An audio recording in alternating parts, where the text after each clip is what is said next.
Alright, so we're back in the shop with the CJ5. We're still waiting on the bloody windshield. I've been waiting on this windshield. I ordered it about 2 weeks ago, I reckon, and it just says third-party shipping. It doesn't give me a tracking number. It doesn't give me anything to work with. Now, unfortunately, I ordered it from the same company that I ordered the seat from, and they have horrendous customer service, and by that I mean they don't have customer service, and so I'm not even going to attempt to call them and see if they'll tell me where it's at, because I don't want to be on hold for another hour and a half. So, we're still waiting on it, which is a pain. I've also ordered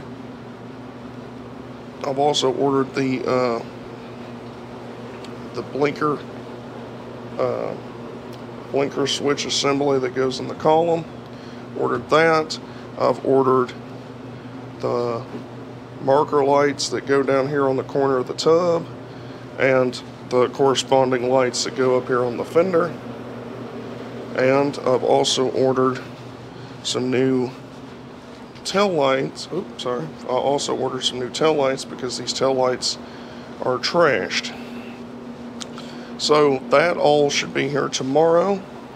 Right now, I've got to, well, not right now, but as far as brakes go, my rear brakes are hooked up. Now, I didn't film it. I told you I was going to film it, but I didn't film it, and here's why. I was going to film it, started doing the brakes, and it come to my realization that the previous owner, apparently which by the way, this Jeep has 1-piece chromoly axles. Originally the AMC 20 had a 2-piece axle design, which is terrible and it's trash. But regardless, the previous owner put 1-piece axles on this. So apparently when they did that, they must have changed the axle seals. And when they did that, they put the backing plates on the wrong sides. So they put the passenger backing plate on the driver's side and the driver's side on the passenger side.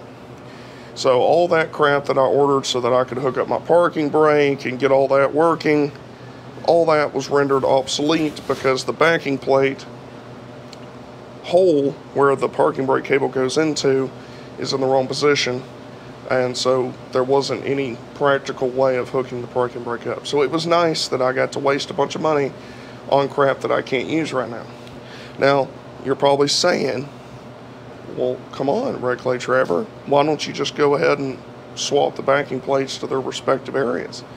Well, that's true, I could do that, but I really don't want to. I don't want to change seals.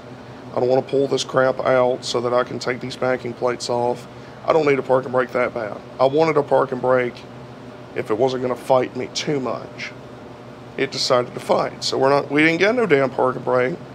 Now, when these axle seals, which that one over there is leaking a little bit, but I'm not doing it right now. I'm not doing it right now. We're going to get the Jeep operational.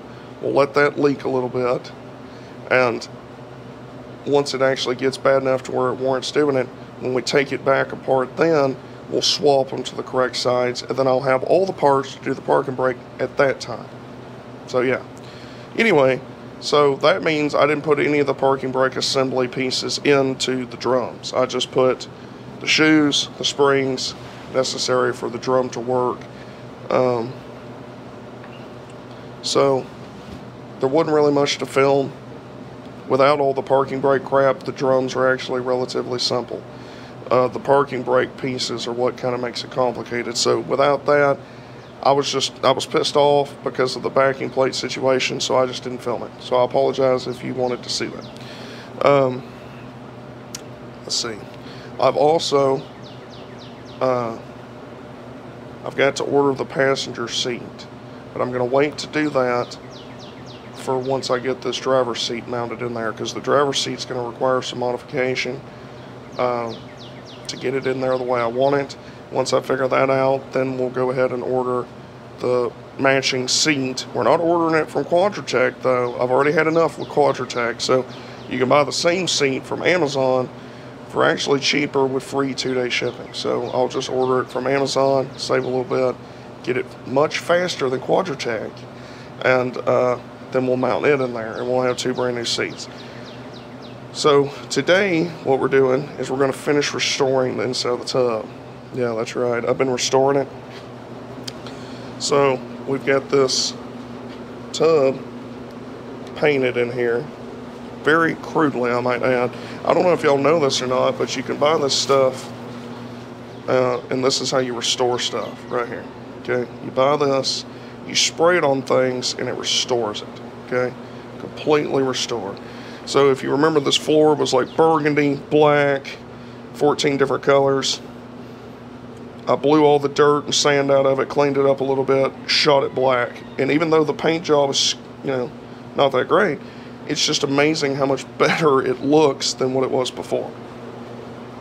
So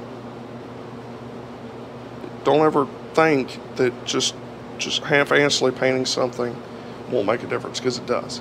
So now we've got to finish painting the inside of the fender wells here, paint those, do a little bit of touch up. There's a little bit more rust in the tub than I originally thought, but it's nothing critical. It's nothing that's going to make it where it's going to affect me at all. Basically, it's just there. This roll bar is useless anyway, so the fact that it's rotted completely where the roll bar mounts doesn't really bother me, because the roll bar is just basically for looks anyway, because if it's not mounted to the frame, it's not a real roll bar. This is for looks. Okay? I mean, yeah, it's better than nothing, but at the end of the day, if you were to roll this over for serious, you're going to stab this through the tub, you're going to stab it through the fender well, and you're going to be really no better off than you were without the roll bar, honestly. So that's if you do a hard rollover. Okay? If you just do one of those low-key rollovers, it might do something. Anyway, so we're going to go ahead and spray paint that, and then I'm thinking we're going to put that bumper on the front, because I want to go ahead and put that bumper on up there. I think that'll look good. It's a rear bumper, but I'm putting it on the front because it's got a receiver in it, and I want to be able to use my winch on this Jeep without much of a hassle. So we'll probably see if I can remember where I put that bumper, and we'll put it on there. So get over here and do our high-end paint job. High-end, only the finest quality, only the finest. So like I say, we're not worried about looks, we're just worried about functionality. And if we're gonna have new seats in here, we might as well pretend that we care what this looks like and actually try to paint it at least one color, if nothing else.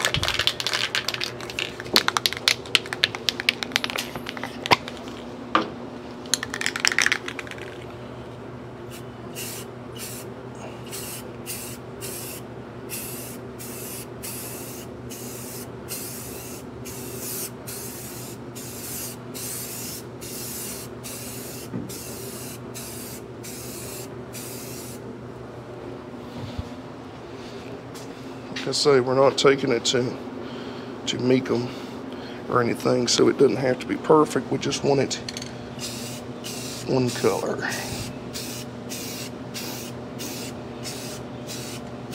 As the dude from Vice Grip Garage says, it's good enough for the girls we date, so.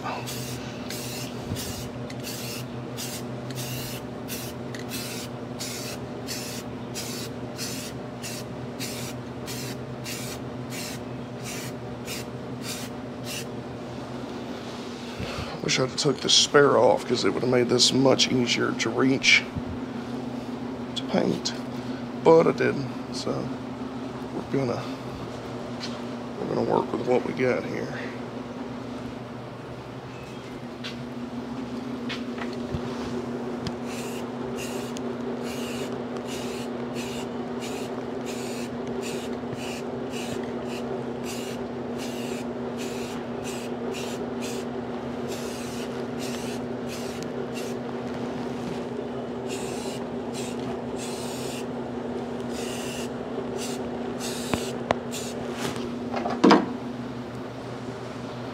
say, even that, I know it's probably hard to tell on the camera because the lighting's not great, the way the sun's coming in, but just even that just makes it look 1,000 times better than it did.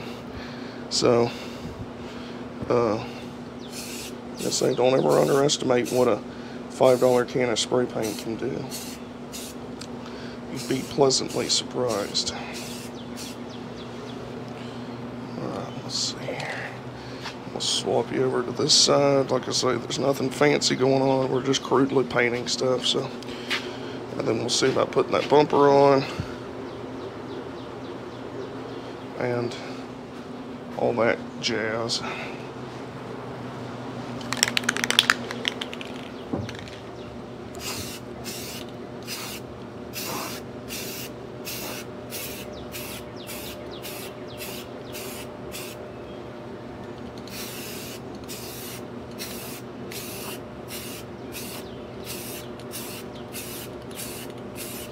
It's really nice to do it left-handed too, so you get a lot of consistency.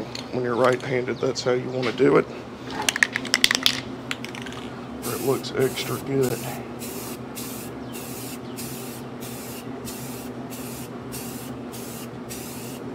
But who's gonna know? They'll never know.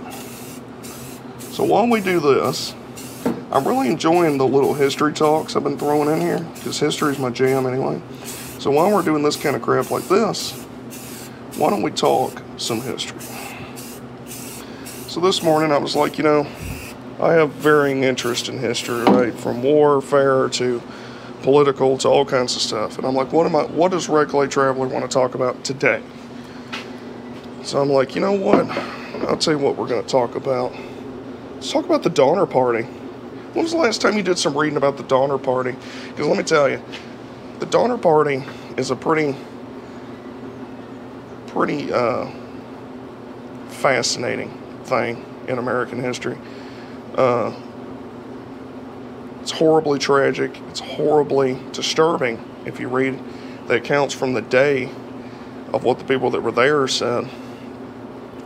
And it's just a tragedy of the fact that there was basically con men. It's amazing. There's always been con men in every era in human history. So just the gist of the Donner Party, if you're not, brush you up on it a little bit. You've got pioneers who technically weren't really truly pioneers because they were actually pretty wealthy when they left, and they're going to California, right? This is 1845, 1846. They go out west, right? On the way out there, they get word about how there's this shortcut, or what they called at the time a cutoff, onto getting to California. It'll cut significant time off your trip to California. It'll be so much better. And the asshat that was promoting this was named Hastings. Now, Hastings was basically a snake oil salesman by like every measurable metric. He was not someone to be trusted. And his little route that he had actually never personally done the entire voyage himself, he claimed that he had, but there's no evidence that he did.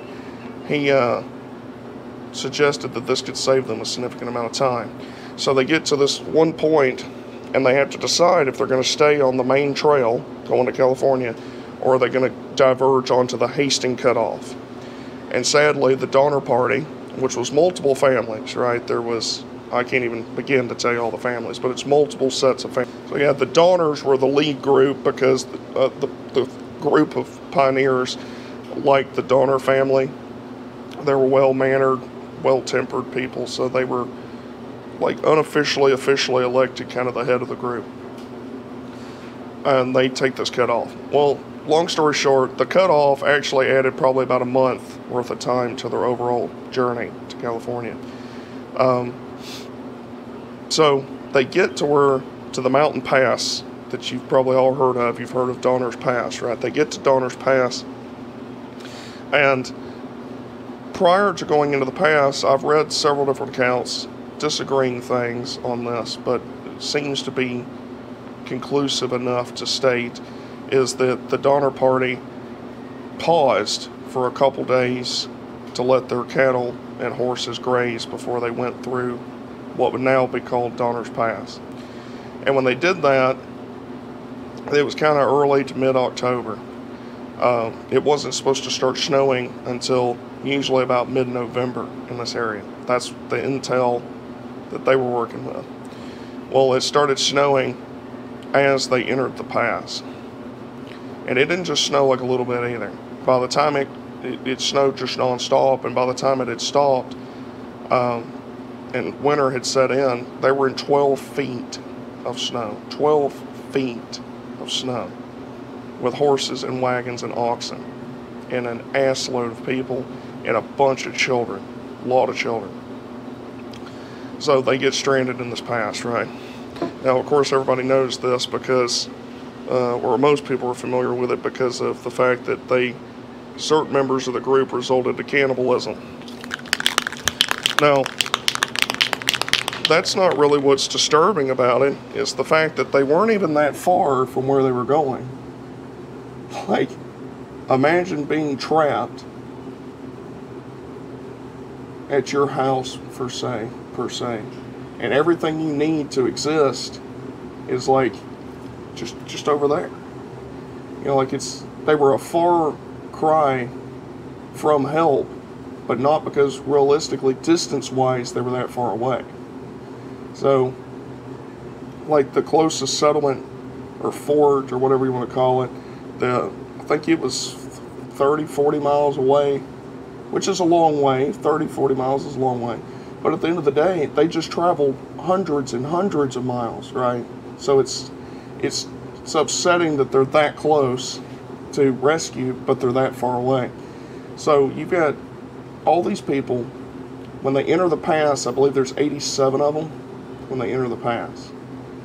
By the time they're rescued, there's, I think, 48 or 47 of them. So that's how many of them died.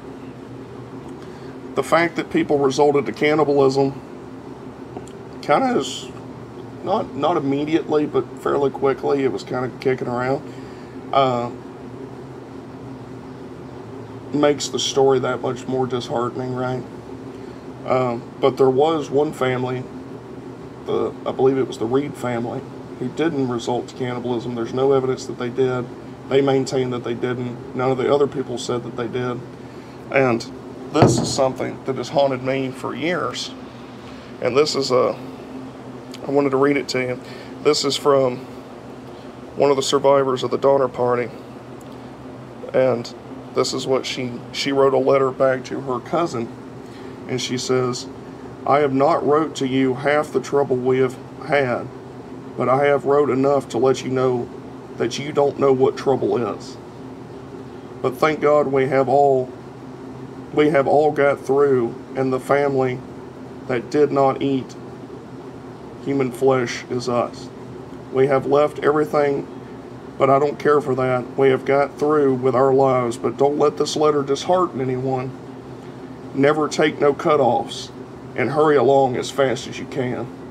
And that was wrote by Virginia Reed to her cousin, May 16th, 1847. So, don't take no cut-offs, and hurry along as fast as you can, all right? It's good advice. It's good advice then, it's good advice now. Don't take no cut-offs, people. Do it right. A lot of people think they're going to save themselves trouble. We can do it faster. That only works with Jeeps like this, where you do it right by doing it wrong. But anyway, that's enough history for now. I was just thinking about the Donner Party, and I thought, you know what, I'd ramble about the Donner Party for y'all a little bit. History's my jam.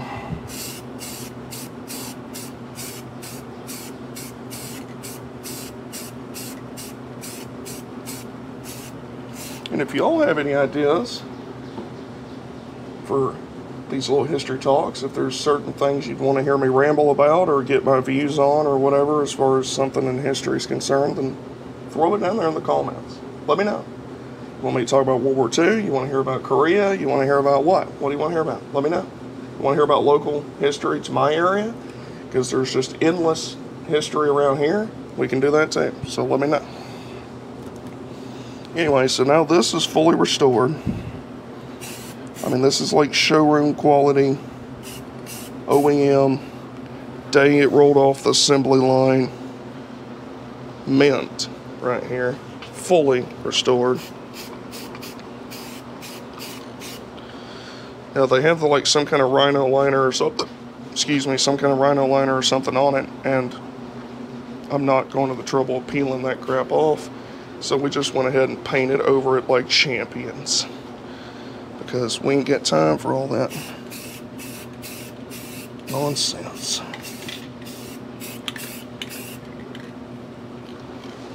I even restored the heater box up here because it was all nasty and faded. So I went ahead and restored that as well. It's important to do the full restoration. Let's bring it over here. I've got some more painting to do over there.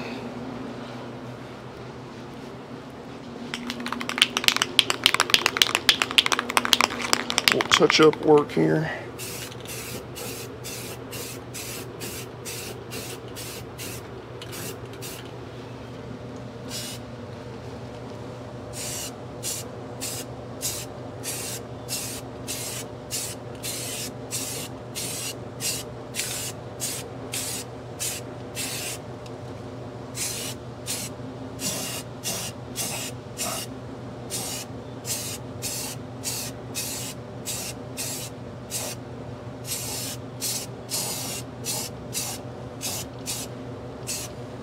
This heater box doesn't work anyway, or if it does, we're not going to figure it out, so we just want it to look nice. And by nice, I mean crudely painted. It's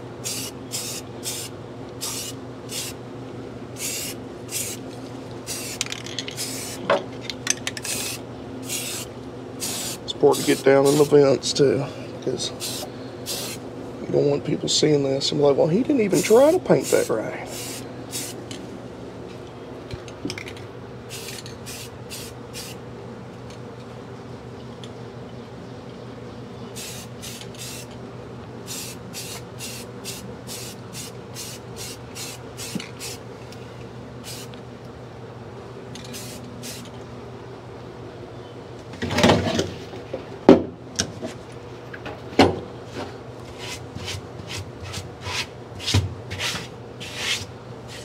Say, I could have cleaned the tub out a little better, but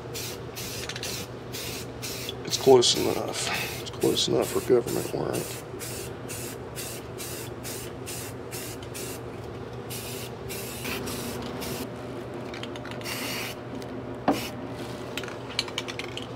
Get as many runs in it as you possibly can. Like I say, this is some of my best work. I really think it is. This is some jam up stuff. I might even restore these shifters right here. I mean, let's go ahead. Let's go ahead and restore those. Look at that. Bam. Restored. Look at that. It's incredible. Look at that. Yeah, let's do this. Oh my God. Look at that. Restored.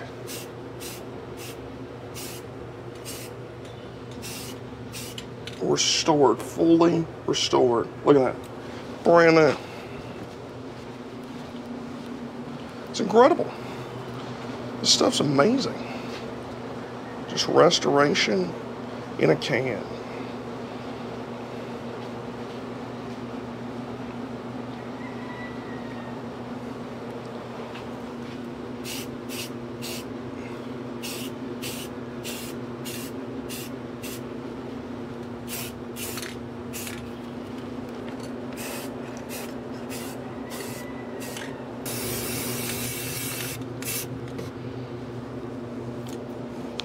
Really need to restore my column as well, because it's got some paint issues here.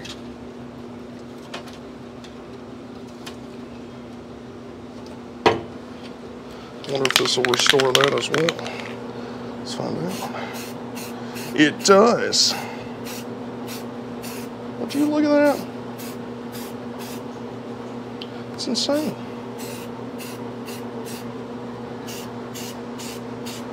Fully restored.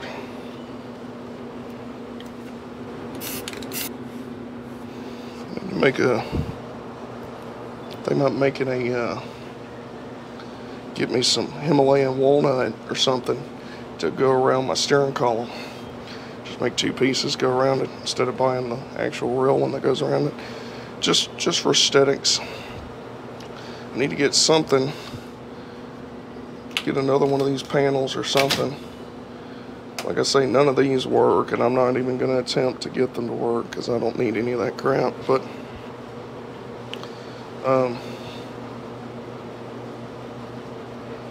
take this dash panel off, maybe put something to fill this hole. I don't know. We can worry all about the pretties of it later.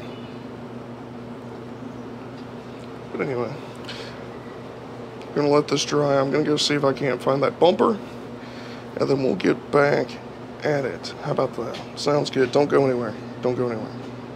Get it. Alright, we're back. Found the bumper. But I forgot, which I don't know why I'm saying I forgot when I knew that it was a rear bumper, but now I'm saying that I forgot. I'm going to have to weld some tabs on it to get it to mount, but it's got that receiver hitch there in the middle, so, and it's about the right width. This is off a newer Jeep, but I think it'll serve my purposes. I've just got to put some tabs, got to put some stuff on that correspond with the factory mounting holes. So the back of this is made to go lip underneath the Jeep, and then these other tabs mount to the rear cross member. So obviously we're putting it on the front of this Jeep, so that's not exactly the same situation. So probably gonna wait on this because I need to actually do some measuring and stuff, make sure it's centered and all that kind of crap, and I'm not in the mood for it right now. For some reason I thought that when I mocked it up before, I thought that it had a top piece bracket that went up here on the top part, and that I could just make it work. So I don't know why I thought that, because that is not the case. So we'll wait on the front bumper. Next is removing the seat bracket from the passenger seat. So we can do that real quick. We'll rip it off the bottom of that seat, get it kind of half-ass cleaned up and painted. That way when we get the new seat, smooth sailing. All we got to do is put the bracket on so that it doesn't fit right. It'll be awesome. Let's do that real quick.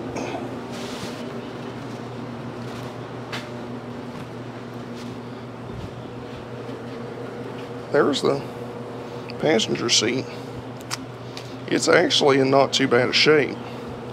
But, like I say, we're going to short back, so it doesn't really matter what kind of shape it's in, honestly. We're not keeping it. It's going the way of the dodo.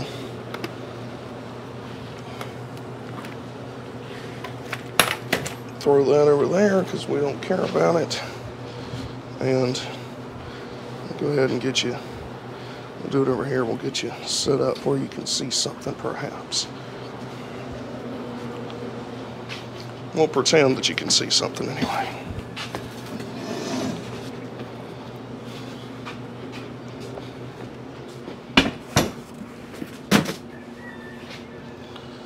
Oh, it's already missing a bolt, so that makes it even easier.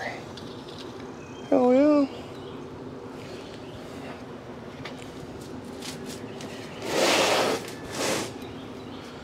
Let's say this will be... The seat is nasty. It's got rat nest all in it and everything.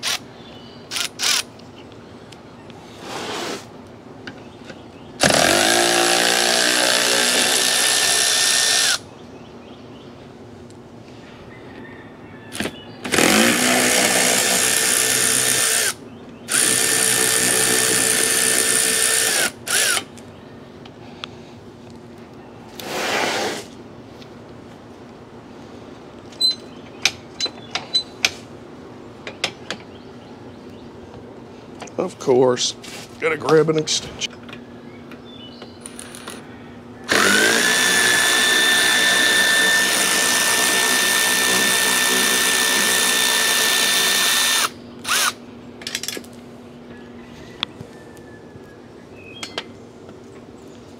There you go.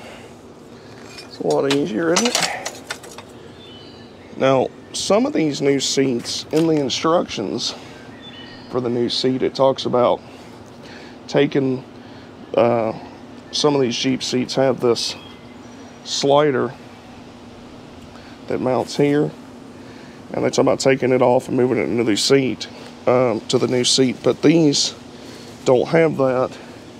These seats don't slide. These actually, well, this passenger seat like cantilevers instead of sliding. So maybe it's earlier Jeeps, earlier CJ5s, CJ7s, I don't know. But either way, it ain't what we got, so we ain't worried about it. So slide that over there. This bracket's not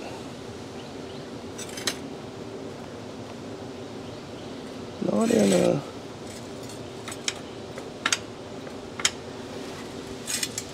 not in terrible shape. It doesn't appear to be bent or anything. It even appears to still cantilever, so just need to kind of crudely get it wire wheeled, and then we can paint it something, and we can move on with our best life.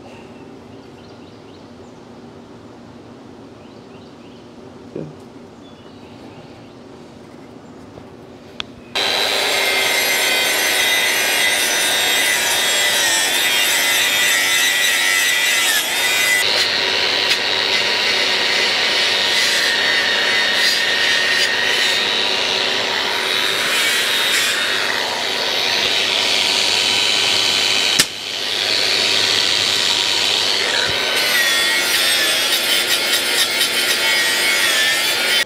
Bring our cardboard box down here, and we're going to do our grade A paint job on this too, so you just stay right there. Don't go nowhere. Don't go anywhere.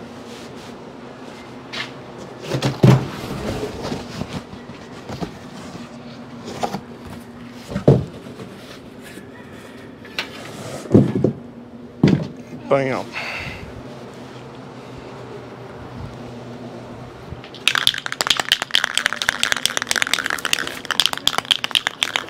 Keep just painting stuff. The only way I know to make it interesting is talk about history, so maybe we talk about some more history.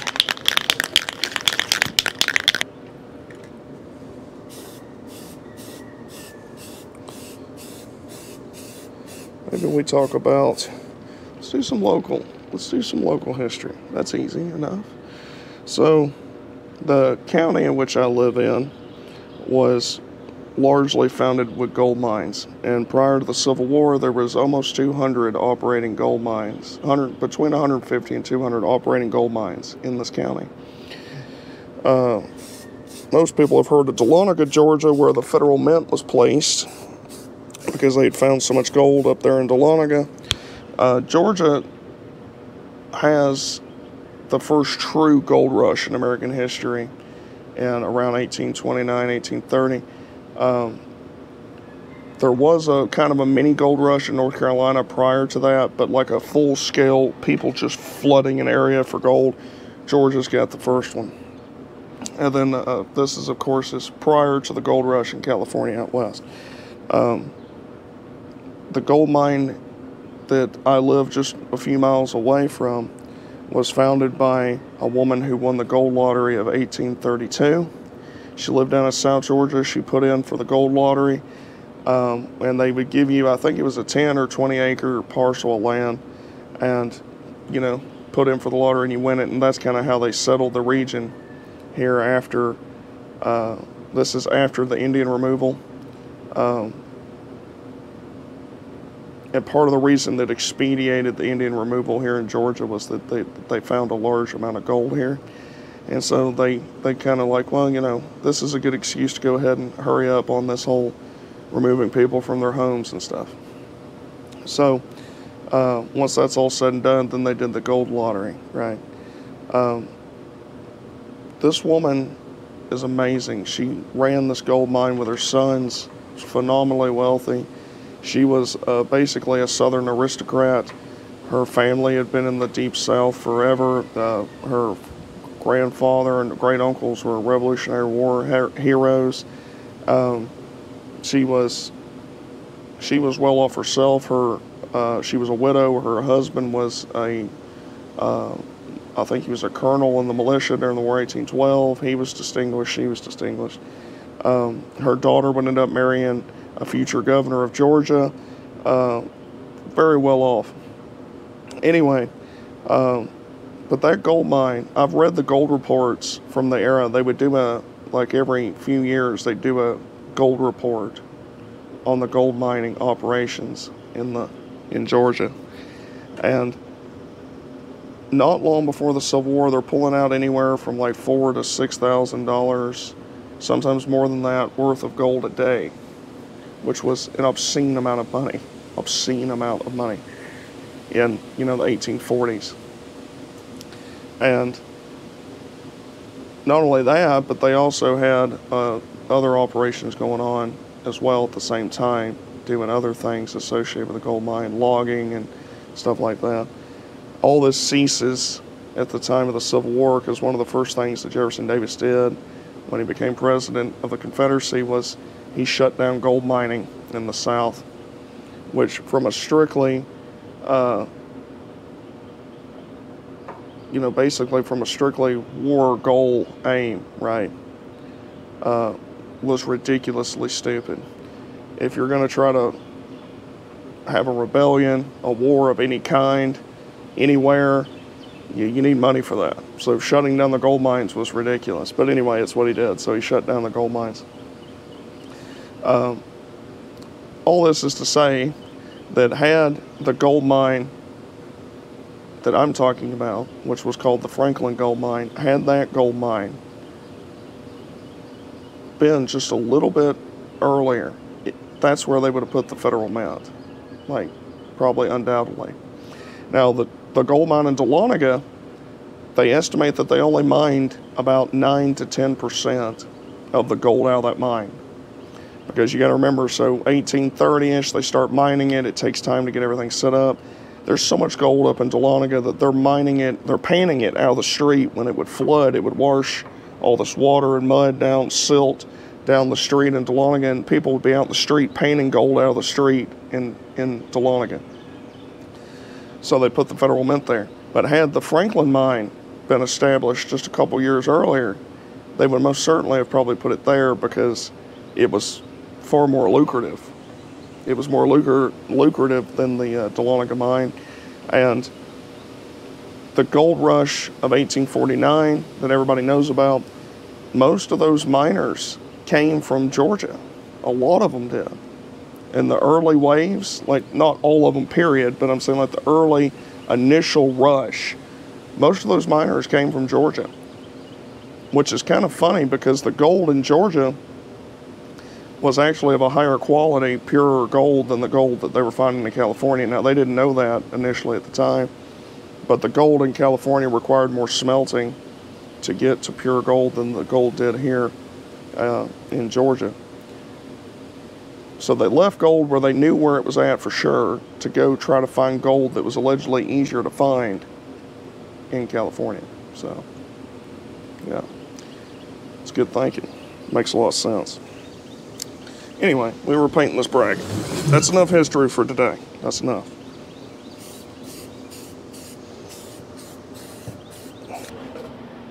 So, yeah. Looks a lot better already. Let this dry. Then we'll flip it over. Paint the opposite side of it, because like everything we're painting is multi-angled. Can't do it all in one sweep.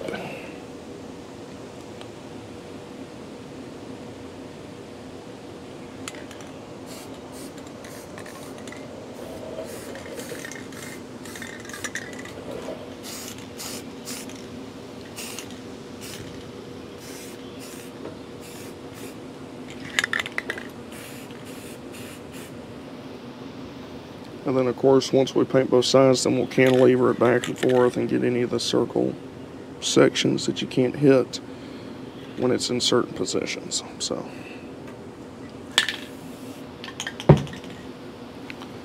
well, I hope that you've enjoyed my little restoration video here and my rambling about history and whatnot. I'm going to let this crap dry. We're going to get some parts tomorrow. We're going to start slamming them on there. We'll get the brackets measured and everything to put the bumper on the front. And then we should be in business. We'll get some insurance on this rig. I found some tires I really need to go get, but I don't really want to go get them. They're about 2 hours drive up into Tennessee, and I just don't really want to go get them. I really should, because it's a good price for them. But I don't know. We can worry about the tires once we got everything else done. So I'm hoping, besides tires, that by this weekend, the rig will be ready to get a tag and everything for. So I'm thinking it's going to be grand. If you enjoy the history, if you enjoy the Jeeps, if you enjoy just hearing me ramble, please consider subscribing. If you don't want to subscribe, then hit the like button for me. It's something that's easy for you to do, doesn't cost you nothing, and it really helps me in the algorithm, gets my videos promoted where more people will see them. And don't forget to comment and share. I want to hear from y'all. I enjoy reading your comments. Until next time, go out there, live your best life, get yourself a Jeep, get yourself something you like. It doesn't have to be a Jeep, something. Buy that antiquated vehicle that you've always wanted. Do it. Just simply do it. Life's too short to not have at least something that you want. Get it.